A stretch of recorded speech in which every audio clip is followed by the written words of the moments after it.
कैसे कैसे पैसे लेके रॉ से इल्ताफ हुसैन को देते थे। उन्होंने पाकिस्तान के अवाम के लिए, इंसाफ के लिए काम किया और आज वो अंधेरी कोठरी के अंदर है। कैसे पैसे मियाँ? कब दिए थे? कोई पैसा पूसा नहीं। बैरिस्टर सलमान इतने गुस्से में क्यों है? फोन के ऊपर खिताब और पूरा हैदराबाद और कराची बंद।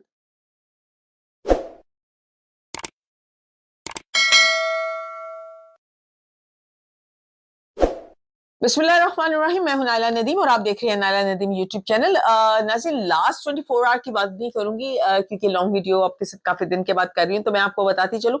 बहुत सारी कंफ्यूजन्स जो सी हैं उनको आज क्लियर करना चाहती हूँ। हम दो स्टोरीज पे जिक्र करेंगे। एक तो मेरे जहन में बचपन से लेकर आज तक एक साहब थे जिनके बारे में मैंने बहुत कुछ सुना, उनकी लीडरशिप के बारे में सुना, कभी खौफ रहा, कभी लीडरशिप से इंस्पायर भी हुई। वो नाम था, जो नाम आपको भी बचपन में सुना होगा, इल्ताफ हुसैन। तो इल्ताफ हुसैन के हवाले से आज कुछ इंकशाफात करेंगे आगे चल के।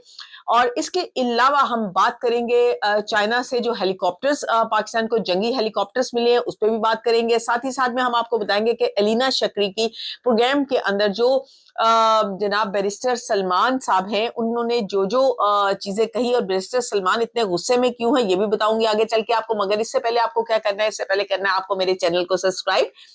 अच्छा, आपसे एक ही रिक्वेस्ट हमारी होती है कि आप चैनल को जरूर सब्सक्राइब कर लीजिए और बेल आइकन के बटन को जरूर दबा लीजिए ताकि आने वाली हर वीडियो आप तक पहुंच सके।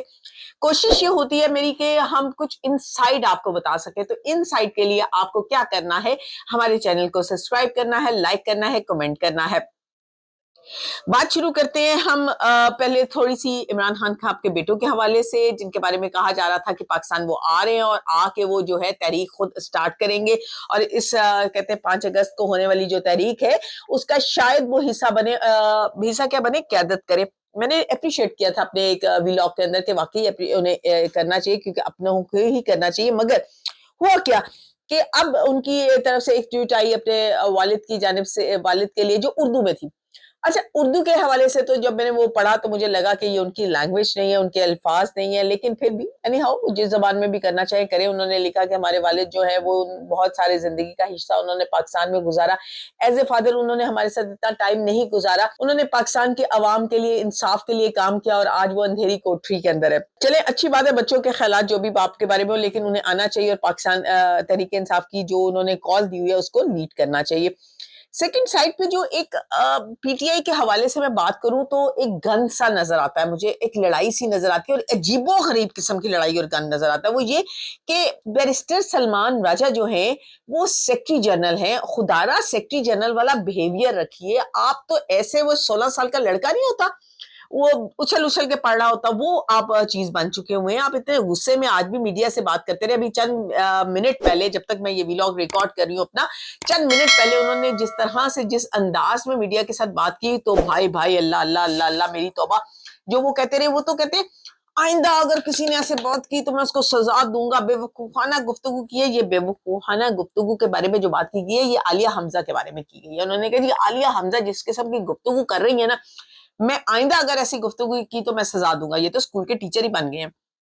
अच्छा, उसके अलावा उन्होंने कहा कि किसने रोका था उनको आने से? वो तो खुद बड़ी मसरूफ थी क्योंकि मैंने उन्हें कहा था कि संडे को वापसी के ऊपर आप एक इस्तकबालिये का अरेंज करें। उन्होंने कहा सॉरी मैं नहीं कर सकती, मैं तो बहुत मसरूफ हूँ। और अब वो बड़ी मासूम बन रही है और कह रही है कि जी वो आना चाहती थी, उनकी मसरूफियत का उन्हें खुद नहीं पता, बैरिस्टर सलमान को कैसे पता चल गया। तो वो कहते हैं मैं तो खुद अनइनवाइटेड था उस प्रेस कॉन्फ्रेंस के अंदर। उस प्रेस कॉन्फ्रेंस के अंदर तो एक छोटी सी प्रेस कॉन्फ्रेंस थी, मैं तो इन्वाइटेड ही नहीं था वहां पे। और मैं तो ढूंढता ढूंढाता पता नहीं किस तरह से उस प्रेस कॉन्फ्रेंस के अंदर पहुंच गया और जाके अली अमीन गंडापुर जो 2 लोगों के साथ बैठे हुए थे, मुझे नहीं अच्छा लगा कि हमारे वजीर आला, बानी के वजीर आला जो है वो अकेले बैठे, तो मैं उनके साथ बैठ गया और बैठ के मैंने प्रेस कॉन्फ्रेंस की। अच्छा, वो साथ बैठ गए और मेरे ख्याल से बैरिस्टर सलमान राजा आपने कानों में भी रुइयां रख ली थी क्योंकि आप सुनना भी नहीं चाहते थे। क्योंकि वो बात जो आपने साथ बैठ के सुनी, बाहर निकलते ही आप उस बात से मुकर गए जब अली अमीन गंडापुर ने ये बात कही कि 90 दिन के अंदर अगर इमरान खान को रिहा नहीं करेंगे तो हम सियासत छोड़ देंगे। तो आपने कहा, आप वहां पे बैठ के तो साथ एनक के अंदर से अपना सर हिलाते रहे, लेकिन बाहर निकलते आपने कहा जी तो अली अमीन गंडापुर का अपना ख्याल था, हमारा ख्याल तो नहीं है, ना ही ये पार्टी का मौकफ है और ऐसी तो कोई बात ही नहीं है। اگر آپ کا یہ خیال نہیں تھا, پارٹی کا یہ خیال نہیں تھا, تو آپ اس پریس کانفرنس کے اندر موجود تھے, آپ وہاں سے اٹھ جاتے. نہیں اٹھتے تھے تو کم از کم وہاں پہ روک دیتے کہ جناب جب آپ کی باری آئی تھی بولنے کی تو آپ کہتے یہ جو ابھی بات کی ہے علی مین گنڈا پور نے, یہ ان کا اپنا اور ذاتی خیال ہے, یہ پارٹی کا موقف نہیں ہے, باہر نکل کے وہ کرنے کی کیا ضرورت تھی. آپ تو عمران خان ہی لگے, جیسے وہ یوٹرن لیتے تھے ویسے ہی آپ یوٹرن لینے لگے. اچھا جی, ایک چھوٹی سی پریس کانفرنس, اور بے وقوفی تھی, جو لوگ نہیں آئے خود ہی آ جاتے, اور رات کا جو عشائیہ تھا اور قوالی نائٹ تھی جناب, ادھر بھی سارے پارلیمنٹیرینز تھے, ادھر بھی نہیں بلایا گیا کسی اور کو. تو اینی ہاؤ وہ تو کہتے ہیں کہ جی مجھے اس بندے کے گھر کا بھی نہیں پتا جس گھر میں یہ ہو رہی تھی. سیکرٹری جنرل صاحب جس کو سینٹ کا ٹکٹ دیا گیا ہے, اس کے افریدی صاحب کو, کیا آپ کو ان کے گھر کا نہیں پتا؟ آپ تو کہتے ہیں میں ڈھونڈتا ڈھنڈاتا پہنچا. یہ بے وقوفانہ باتیں نہ کریں. دوسری طرف سے وہ یہ کہتے ہیں کہ جناب ہمیں مولانا فضل الرحمان کے ساتھ بھی بیٹھنے کا کوئی شوق نہیں ہے, ہم ان کی کسی چیز سے اتفاق نہیں کرتے. لو جی, مولانا صاحب کے ساتھ دوبارہ کٹی ہو گئی ہے پی ٹی آئی کی. کوئی بچے چھوٹے چھوٹے کھیلتے نا, ایسا ڈی پکی کٹی تے, ایسا ڈی سچی کٹی تے, انہوں نے دے اب پھر کٹی ہو گئی ہے مولانا صاحب کے ساتھ. اب دیکھنا مولانا صاحب تمہارے, پہلے تم انہیں ڈیزل کہتے تھے, پھر جب تم نے معافیاں مانگی تو تم نے ڈیزل کہنا چھوڑ دیا, اور تم ان کے پاؤں میں جا کے بیٹھ گئے. ایک دن میں 10 چکر ان کے گھر کے لگانے لگ پڑے, اب پھر کٹی کر دیا, اب پھر بولنا شروع کر دیا, عجیب سی باتیں کرتے. تم کہتے ہیں یہ فارورڈ بلاک کی باتیں جو ہے نا مولانا فضل الرحمان کروا رہے. خدا کا خوف کرو, کبھی تو مولانا کو تم بھگوان بنا لیتے ہو, اور کبھی بالکل ہی ان کو اٹھا کے نیچے پھینک دیتے ہو. پی ٹی آئی کا یہ شیوا ہے. اچھا جی, پی ٹی آئی کا یہ شیوا ہے, اور پی ٹی آئی جو ہے اس شیوا کو لے کے چلتا رہے گا. اچھا, اب ہم بات کرتے ہیں, ایک اور خبر دیتی چلوں کہ شام کو صدر پاکستان اور وزیر اعظم میاں محمد شہباز شریف صاحب کی ملاقات ہو رہی ہے, جس پہ ملکی حالات کے بارے میں ایک لانگ ڈسکشن ہوگی. اینی ہاؤ کل کے ویلاگ میں ہم آپ کو بتائیں گے کہ اس ڈسکشن کے اندر کیا ہوا. اب بات کرتے ہیں الطاف حسین کی. وہ کہتے ہیں نا میرے بچپن کے دن, تو میرے بچپن کے دن بھی تھے جب ہم الطاف حسین کے بارے میں سنا کرتے تھے. الطاف حسین کا کراچی میں روب دیکھا کرتے تھے, ان کو ایک خوف کی علامت سمجھا جاتا تھا. وہ بھتہ خوری, وہ کھالوں کے پیسے, وہ ٹیکس وصول کرنا, وہ سب کچھ جب ہوتا تھا تو الطاف حسین کا نام آ جاتا تھا. کہا جاتا تھا کہ الطاف حسین جو ہے جب سپیچ کرتے تھے تو پن ڈراپ سائلنٹ ہوتا تھا, پن ڈراپ سائلنٹ. اور جب سپیچ نہیں کرتے تھے تو لائک اگر مجھے اپنا چینل جو ہے کیبلز پہ چلوانا ہے, کراچی کی یا حیدرآباد کی کیبلز پہ چلوانا ہے, تو میں کیا کروں کہ الطاف حسین کا انٹرویو کر دوں, تو تمام کیبل آپریٹر جو ہے مجبور ہو جاتے تھے کہ میرے چینل کو وہاں پر لگائیں اور چلائیں. اچھا, میں نے کوشش یہ کی کہ الطاف حسین پچھلے دنوں میں بیمار تھے, اور اللہ کا شکر ہے وہ بہتر ہیں سرجری وغیرہ کے بعد. اب وہ 1-2 دن میں اپنے گھر بھی شفٹ ہو جائیں گے. مگر گھر شفٹ ہونے کے بعد ایک چیز کو سوچئے, صرف ایک چیز کو سوچئے, کہ مجھے لگتا تھا کہ وہ بڑی عیش و عشرت کی زندگی جا کے گزاریں گے. بہت سارے گورنرز اینڈ ملازم ان کے گھروں میں ان کی تیمارداری کرنے کے لیے ہوں گے, ان کو جلدی سے جاب ہو جائیں گے وہ, اور بہت سارا اچھا کھائے پیئیں گے. مگر چند لوگوں نے مجھے بتایا, اسپیشلی میں نے مبشر لقمان صاحب کا بھی ایک ویلاگ دیکھا جس کے اندر انہوں نے بہت سارے انکشافات کیے, اور کچھ ہم نے خود انفارمیشن گیٹ کی, تو پتا چلا کہ الطاف حسین صاحب کے پاس تو کچھ بھی نہیں ہے.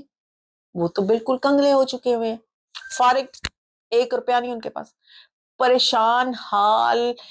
وہ کہتے ہیں نا بڑی پرابلم کی زندگی گزارے ہیں. تو یہ کیسے ہوا ہے ان کے ساتھ؟ ہوا ہے سر, چھوٹی سی سٹوری آج آپ کو سناتی ہوں. الطاف حسین نے اپنی لائف کے اندر جب بہت کچھ کما لیا تو وہ سب کچھ اپنے نام پہ نہیں رکھ سکتے تھے. تو انہوں نے سوچا کہ اگر میں نے رکھا تو مجھے لیڈر کون کہے گا, قائد کون کہے گا. وہ کہیں گے قائد نے تو سب کچھ لوٹ لٹا لیتا. اب لوٹا تو تھا, اس لوٹے ہوئے کو چھپانا کیسے تھا. وہ کہتے نا چوروں کو پڑ گئے مور.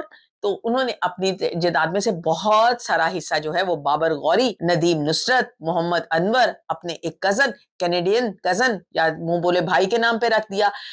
سب سے زیادہ انہوں نے چیزیں جو رکھی, اپنی جائیداد کا بیشتر حصہ انہوں نے بابر غوری کے پاس رکھا, جس میں 9 بلڈنگز, کچھ گھر, چیزیں شامل تھی. اب ایک ٹائم آیا پچھلے دنوں میں جب وہ قائد کی تھوڑی پاپولیرٹی کراچی کے اندر کم ہوئی اور وہ علیحدہ ہونے لگے, تو انہوں نے کہا بھیا میرے پیسے تو واپس کرو. سب کو کہا لاؤ جو چیز سے تمہیں دی تھی وہ واپس کرو. انہوں نے کہا کون سے پیسے, کیسے پیسے میاں, کب دیے تھے, کوئی پیسہ پوسا نہیں. یہ پیسہ میں نے تمہارے اس ٹائم استعمال کر دیا, یہ پیسہ میں نے تمہیں اس طرح دے دیا, یہ میں نے تمہیں دفتر دیا ہوا تھا اس کا کرایہ کاٹ لیا. اور جناب 2 بندے تو بڑے عجیب نکلے, محمد انور اور ندیم نصرت. उन्होंने क्या किया, पाकिस्तान स्टैब्लिशमेंट को खुश करने के लिए ये सब कुछ राज खोल दिए कि वो कैसे कैसे पैसे लेके रॉ से इल्ताफ हुसैन को देते थे। तो पाकिस्तान स्टैब्लिशमेंट तो खुश हो गई, मगर इल्ताफ हुसैन का बेड़ा गर्क हो गया। उनके साथ पाकिस्तान स्टैब्लिशमेंट ने और ज्यादा सख्तियां शुरू कर दी और रॉ के सारे भार जो उनसे उन्होंने खोल दिए। लेकिन एक बात मानने की है, Iltaf Hussain is the only leader जिसने बताया कि लीडरशिप होती क्या, रूल करते कैसे हैं, बाई फोन के ऊपर खिताब, और पूरा हैदराबाद और कराची बंद। ये कैसे हो गया? ऐसे ही होता था, एक नारे के ऊपर पूरा कराची हैदराबाद नारा मारता था, एक पिन ड्रॉप साइलेंट कहने पे पूरा हैदराबाद और कराची पिन साइलेंट के तौर पे खामोश हो जाता था।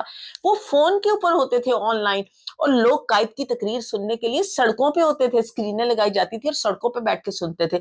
मगर मानने की बात यह है कि आज भी कराची और हैदराबाद के अंदर इल्ताफ हुसैन का एक वोट बैंक है, मगर इल्ताफ हुसैन खुद कहाँ पे है?